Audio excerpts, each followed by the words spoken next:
My parents drained every dollar I'd saved for 10 years on my birthday. No warning, no apology, just a silent notification flashing across my phone, $2,300,000 withdrawn. While I stood at the pharmacy counter in my gray uniform, the world tilted and something inside me snapped. They thought I'd cry. They thought I'd beg. Instead, I smiled, finished the prescription in my hand, and clocked out without a word. Because what they didn't know was that I'd built the perfect trap for this exact moment. Every form, every signature, every dollar, they'd just signed their own downfall. Before I tell you how I turned their greed into their undoing hit-like, and tell me, have you ever been betrayed by your own family? I grew up in a house that looked perfect from the outside. White siding trimmed hedges, a flag that my dad raised every morning like clockwork. Neighbors waved, thinking we were the kind of family that had Sunday dinners and inside jokes. What they didn't see was how quiet it was once the door closed. No laughter. Just the hum of the refrigerator and my mother's voice calculating what I owed her next. When I was 21, fresh out of community college, I landed my first real job at a pharmacy on Burnside Street. I remember bringing home my first paycheck proud that I'd finally earned something on my own. My mom, Elaine, didn't even look at me. She just said, "You'll put 70% into the family fund. We all contribute." My dad, Martin, nodded like it was law. That's how it started. Every dollar I earned turned into theirs. They said it was for the house for emergencies, but nothing ever changed. The roof still leaked every winter, yet my sister Haley got a new laptop, new clothes, and weekend trips with friends. I told myself I didn't mind that maybe one day they'd appreciate how hard I worked. But by 24, when my salary increased and my contribution jumped to 80%, the truth settled and this wasn't family sharing. It was control disguised as love. I lived off instant noodles and hand-me-downs wearing the same gray shoes until the soles peeled. Haley never worked a day in her life yet. She complained about how tiring med school applications were.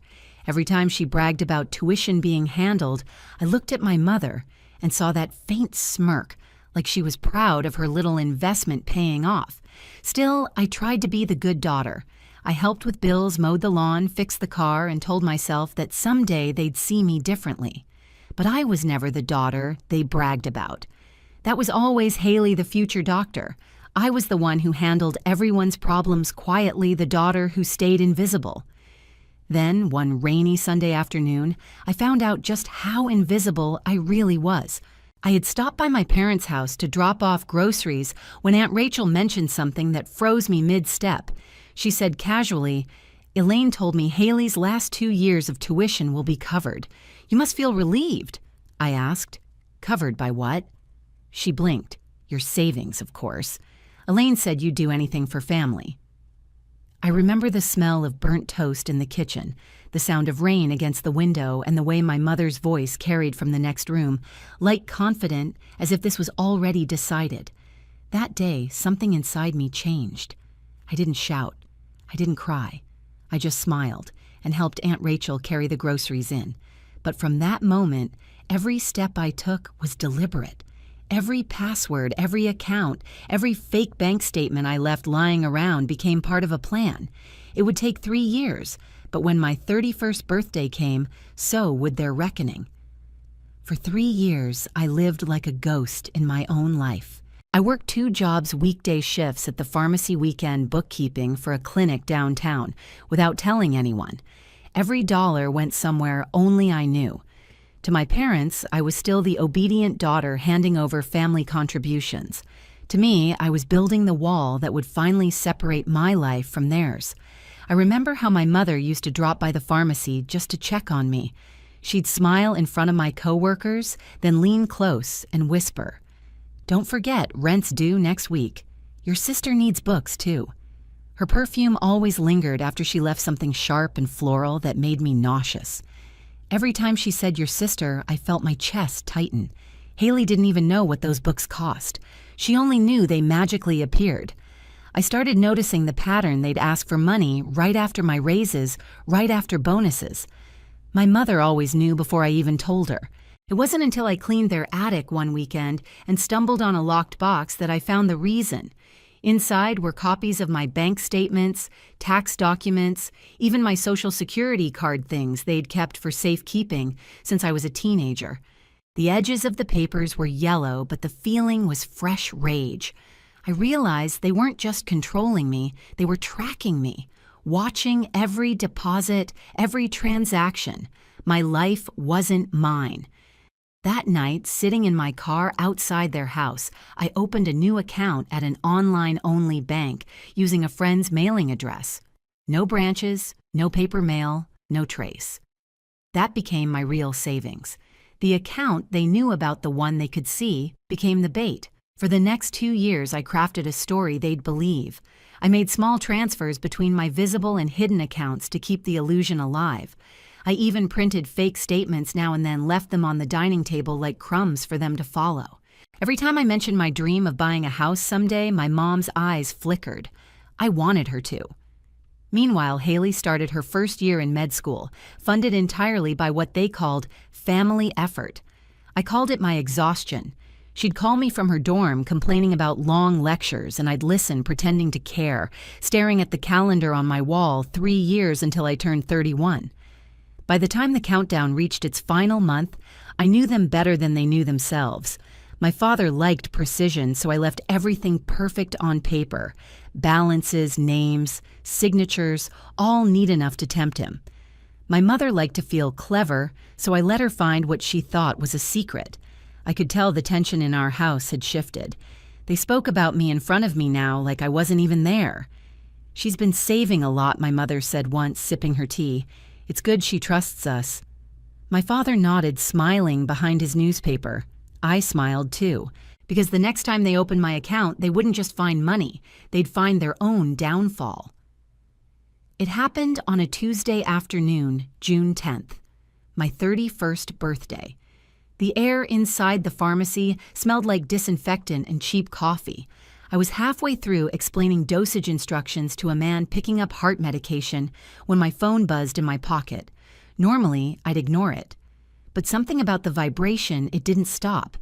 I glanced at the screen. Withdrawal, $2,300,000 successfully processed. For a moment, everything blurred. The fluorescent lights, the chatter, the soft beep of the register, all of it faded. I could hear my own breathing, quick and shallow like someone else's. My fingers went numb around the pill bottle. "Ma'am, are you okay?" the man asked. I wasn't. Not yet. But I would be. I clocked out without a word. My coworker, Julian, called after me, but his voice drowned under the roaring in my ears. Outside, the sky was the color of wet cement. I walked straight to the bus stop, phone clutched in my hand like evidence of a murder. Every stop felt endless. I refreshed the banking app again and again, watching the number 0 stare back at me. 10 years. 10 years of overtime shifts, skipped vacations, and second jobs gone in one click. By the time I reached my parents' driveway, the rain had started. Their house looked exactly the same, neat, smug, ordinary. The kind of place that hides sin behind white curtains. I pushed open the door without knocking. My mother sat at the table scrolling through her phone. My father was reading the newspaper, his glasses low on his nose. Neither of them looked surprised to see me. "Where's my money?" My voice cracked halfway through the question. My father folded his newspaper slowly, like he'd been waiting for this moment. "You should thank us," he said. "It's going to Haley's tuition. You can always make more money, Nora. She only has one chance at this." My mother smiled, calm and poisonous. "Sweetheart, you were never good at managing large amounts. This way it benefits the family." I laughed. It came out sharp and wrong. For a second, they both froze, watching me as if I'd lost my mind. Maybe I had 10 years of patience, had finally snapped. "Did you take it from the wrong account?" I asked, still laughing. My father's expression faltered. "What are you talking about?" I pulled my phone from my pocket, swiped to the bank app, and turned the screen toward them. "That account. The one you just emptied? It's not real. It's a bait account. The money was never there." My mother's hand dropped her phone. It hit the tile and cracked. My father's face drained of color. "I filed a police report an hour ago," I said quietly. Forgery, identity theft, grand larceny. They have everything: signatures, security footage, timestamps. You forged my name, remember?" My mother's voice shook. "You can't do this to your own family." "I didn't," I said. "You did." For the first time in my life, they looked small. Two people who thought they could play God and got caught in their own game. I turned to leave, pausing at the doorway. "You have until noon tomorrow to return every cent," I said. After that, I let the district attorney handle it. That night, I didn't sleep. I sat by the window in my apartment, listening to the rain hit the glass, watching the city lights blur into streaks of gold and gray. My phone stayed silent, but I knew the storm was coming. At 11:47 the next morning, it rang. My father's voice was shaking. "The money's back," he whispered. I checked the app. The Bait account was full again. I didn't answer him. I just hung up and called my lawyer, Rebecca Lang. 2 hours later, Detective Sean Vega and his partner knocked on my parents' door with a warrant. The neighbors came outside.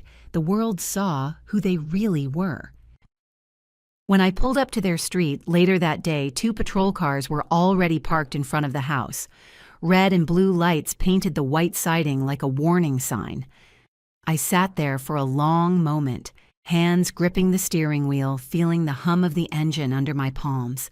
My stomach twisted, not from guilt, but from the weight of 10 years collapsing all at once. I stepped out just as the front door opened.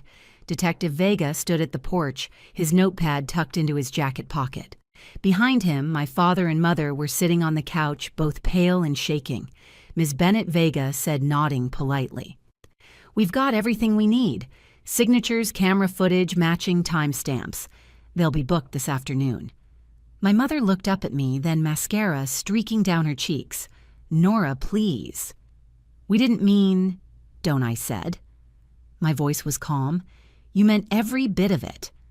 My father tried to speak, but the officer beside him tightened the cuffs. The sound of metal snapping around his wrists was soft but final. As they were led outside, the neighbors began to gather Mrs. Larkin from across the street, the Hendersons next door. Curtains moved. Phones came out. The perfect family on Maplewood Drive suddenly exposed. My mother turned her face toward me, voice cracking. "You'll regret this one day. Blood is blood." I met her eyes. "Then maybe you should have acted like it." The officers guided them into separate cars. My father didn't fight it, just looked straight ahead, jaw-clenched eyes fixed on nothing. For the first time, he didn't look powerful. He looked afraid. Haley showed up 20 minutes later, still wearing her med school jacket, the same one I'd unknowingly paid for. She ran up the driveway, face blotchy mascara smeared from crying. "What did you do?" she shouted. "They were just trying to help me. You've always been jealous," I cut her off. Jealous of being robbed, of being used. I stepped closer until we were eye to eye. "They broke the law, Haley. You can dress it in family values all you want, it's still theft." She flinched her mouth, opening and closing like she was searching for something to say, but there was nothing left to defend. The officers drove away, leaving silence behind. The street smelled like wet asphalt and shame. I stood there until the last flashing light disappeared around the corner. Rebecca walked over from her car, her heels clicking against the pavement. "It's done," she said softly. "They'll face multiple charges. You'll get an official notice within the week." I nodded, but my chest didn't feel light. Just steady, like the air after a storm. That night, I returned to my apartment and opened the blinds. For the first time, I didn't feel like I owed anyone anything. No more family fund, no more manipulation dressed as love. Just silence and the kind that heals, not suffocates. Over the next few weeks, the headlines hit the local papers: Portland couple charged in forgery and identity theft. Their photos were everywhere, my mother's tight smile, my father's dead stare. Haley dropped out of med school after her tuition was revoked. 3 months later, I bought a house. Not big, not fancy, but mine. A small colonial-style home near the lake where the morning air smells like pine and coffee, not guilt. I signed the deed in my new name, Nora Reeves, and paid cash. On moving day, I stood barefoot in the empty living room, sunlight cutting through the blinds' dust, drifting like gold flakes. The silence didn't feel lonely anymore. It felt earned. I thought of everything I'd given up the years, the sleep, the blind loyalty, and realized none of it was wasted. It led here. I donated the $2.3 million they'd returned to a scholarship fund for students without family support. I didn't need their money. I needed closure. Sometimes people ask if I ever miss them. I don't. What I miss is the version of myself who kept believing that love meant obedience. She deserved better, and now finally she got it. 3 months after the arrests, Portland felt like a new city. Or maybe it was me. I still walked to the pharmacy every morning out of habit, but the air felt lighter. Nobody was calling me at dawn asking for help with bills or reminding me to send more for Haley's tuition. My phone was quiet, my paycheck untouched. For the first time, everything I earned stayed mine. The news died down slowly. At first, every customer who came into the pharmacy recognized me. Some whispered. Others offered sympathy disguised as gossip. I just smiled, scanned their prescriptions, and wished them a good day. I didn't owe anyone my side of the story. The truth had already been written across the front page. Elaine and Martin pleaded guilty. The court seized their savings and ordered restitution. They lost the house, the car, even the timeshare in Arizona they used to brag about. When I drove by Maplewood Drive months later, the for sale sign was tilted, half sunk into the lawn. Someone had ripped off the last name from the mailbox. Haley tried calling once. I didn't answer. Later, I saw her name pop up in a news brief working at a clinic upstate, not as a doctor, but as an assistant. Maybe she's learning what work feels like. Maybe not. I don't care either way. Rebecca and I met for coffee one afternoon at a small shop near the lake. She smiled when she saw me. "You look different," she said. "I feel different," I told her. I had just signed the paperwork for the Bennett Fund, a scholarship in my parents' old name. It would cover tuition for students from low-income families, kids who didn't have anyone fighting for them. Turning that stolen number, 2.3 million, into something good felt like closing a loop. It wasn't revenge anymore. It was release. Sometimes at night, I sit on my back porch with a blanket and a cup of tea, watching the reflection of the moon ripple over the water. The silence no longer feels like a punishment. It's peace, the kind that comes when you finally stop explaining yourself to people who never listened. I think back to the girl I was at 21, the one handing her first paycheck to her mother smiling because she thought love meant sacrifice. If I could tell her anything now, I'd say this: you can love your family and still protect yourself. You can forgive them and still walk away. The night before Thanksgiving, I got a card in the mail with no return address. Inside, it just said, "We're sorry." The handwriting looked like my mother's. I stared at it for a long time, then folded it back into the envelope and tossed it into the fireplace. The flames caught fast, curling the edges into ash. Some things don't deserve to be kept as memories. The next morning, I baked a pie, my first one in years, and took it to the clinic where I worked. Julian grinned when he saw me. "You're actually celebrating this year." "Yeah," I said, laughing softly. "For once I am." As we shared slices with the rest of the staff, I realized this was what real family felt like. No strings, no guilt, just kindness freely given. Freedom didn't come from the money or the revenge or even the justice. It came from finally owning my life without apology. Every morning now starts the same way, quiet, steady mine. I make coffee in my kitchen, open the window, and let the air roll in off the lake.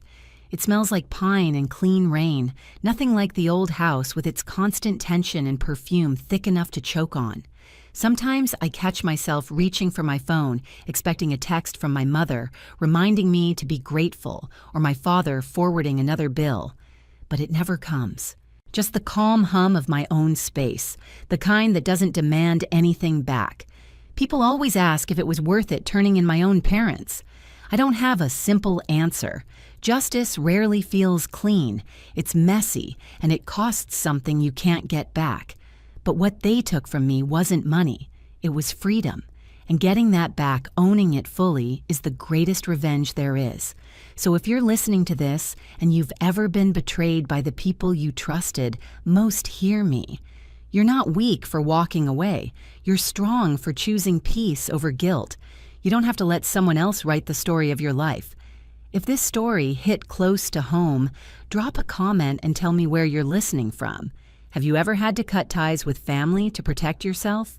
I want to hear your story. It reminds others they're not alone. And if you believe that freedom is the sweetest revenge hit, that like button, share this story, and subscribe for more. Because sometimes the best way to get even is to build a life so good the people who broke you no longer matter.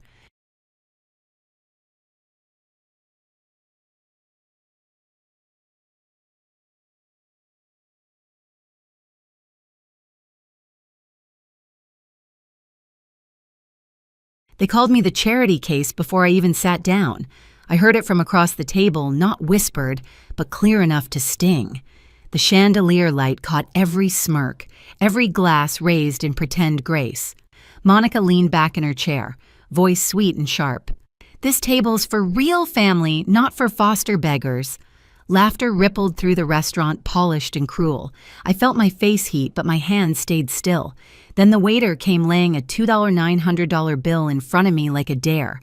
I slid my card across the linen, one quiet motion that changed everything. People said I was lucky. After my parents died in a car crash, I wasn't sent to a foster home. I was taken in by family friends Linda and Charles Hale. They smiled through every interview, told neighbors they were doing the right thing. And for a while, I believed them.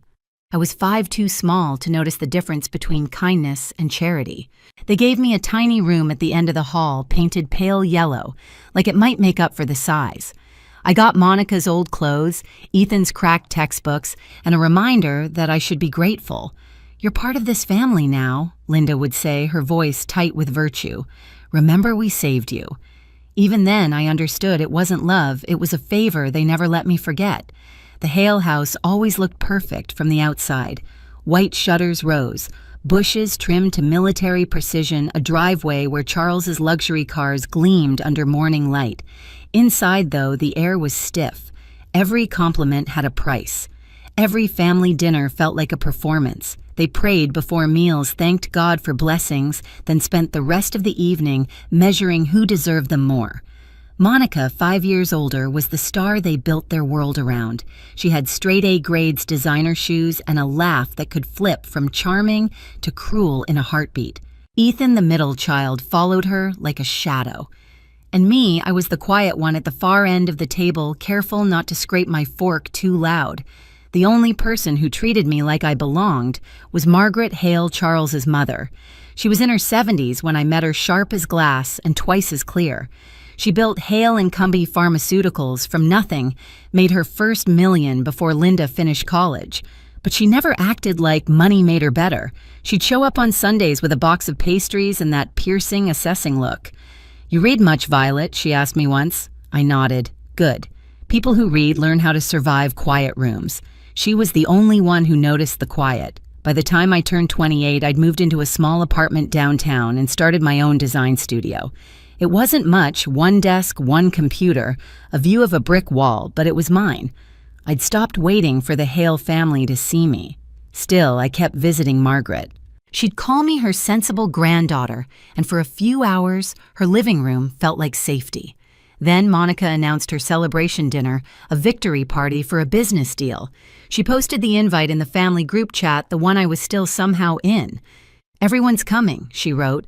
The photo attached showed a glittering restaurant and a caption, "Family only." I stared at it for a long time, thumb hovering over my phone.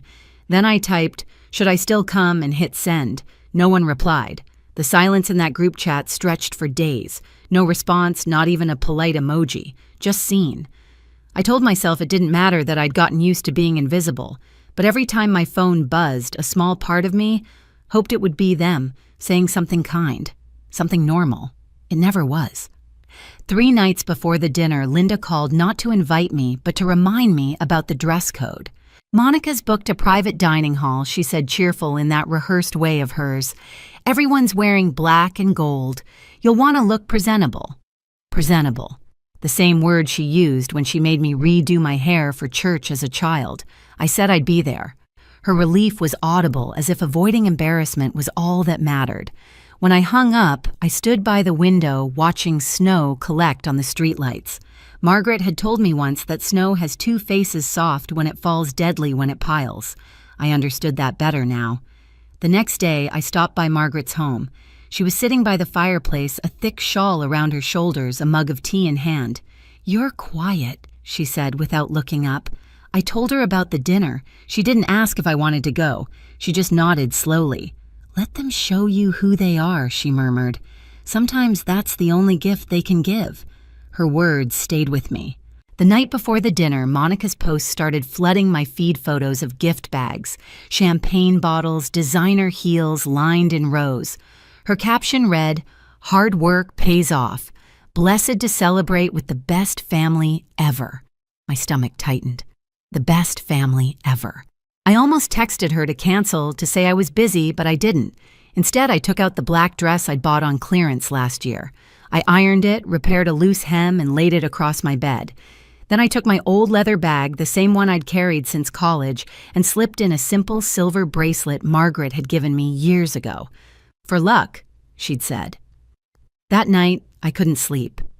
Every memory came back: birthday candles I wasn't allowed to blow out, holidays where my name was forgotten on gift tags.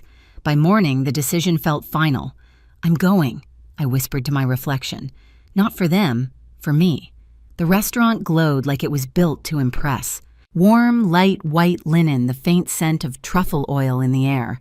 I arrived a few minutes early, clutching my small purse tighter than I meant to. A hostess smiled politely. "Party for Hale?" she asked. I nodded. When I reached the table, they were already there. Monica in gold silk, Ethan scrolling his phone, Linda and Charles laughing too loud. For a second, no one looked up.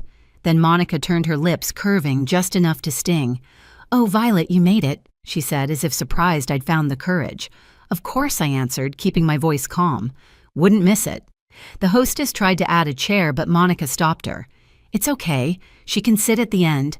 I felt the heat rise up my neck. Margaret was the only one who objected.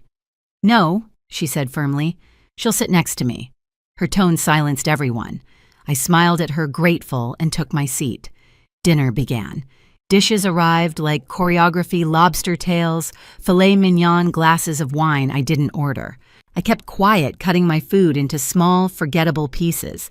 Across the table, Monica launched into a speech about her big deal, how she'd closed a partnership worth millions. Charles beamed proud. Linda dabbed her lips, saying, "That's our girl." When there was a pause, I spoke. Actually, I began softly. I just signed my biggest client yet, a national campaign. The words hung in the air, fragile but real. I waited for a simple, "That's great." Instead, Linda smiled without looking at me. "That's nice, dear," she said, turning to Monica again. "Now tell us more about your deal." The laughter that followed wasn't loud, but it was enough. The same tone, the same dismissal I'd grown up with. I focused on Margaret. She was quiet, her fork, untouched eyes moving from face to face. Her jaw tightened, though she said nothing. When dessert arrived, Monica raised her glass. "To family, real family," she said, staring directly at me. The others echoed, "To family." My throat burned. I took a sip of water, hands steady, even as my heart hammered. Somewhere inside, something finally shifted. Not a snap, but a slow, certain break. "I'm fine," I whispered to myself. "Just fine." The laughter around the table didn't sound human anymore. It was the sharp, empty kind people use to prove they belong. I stared at my glass, watching the reflection of the chandelier ripple across the water. Then Monica's voice cut through it again, sweet and venomous. "This table's for real family, not for foster beggars." The room went quiet for half a breath, then exploded with chuckles and smirks. Even Linda laughed, the same high, nervous sound she used when pretending everything was fine. Charles didn't look at me. Ethan mumbled something under his breath, but I couldn't make it out. My cheeks burned, but I kept my head high. My voice didn't work, and maybe that was for the best. I pressed my napkin into my lap, careful, deliberate. Every muscle in my body screamed to leave, but leaving would mean they'd won. The waiter came by with a tight smile. "Will there be anything else?" Monica waved her hand. "Just the check, please." He returned a moment later and placed the leather folder in front of me. I blinked, thinking it was a mistake. Then Monica leaned forward, smiling wide enough for the whole restaurant to see. "You don't mind, right? Think of it as a thank you for everything we've done for you." The words hit like a slap. I looked down. The total, $2,900, nearly a month of my rent. My fingers trembled as I traced the number. No one spoke. No one stopped her.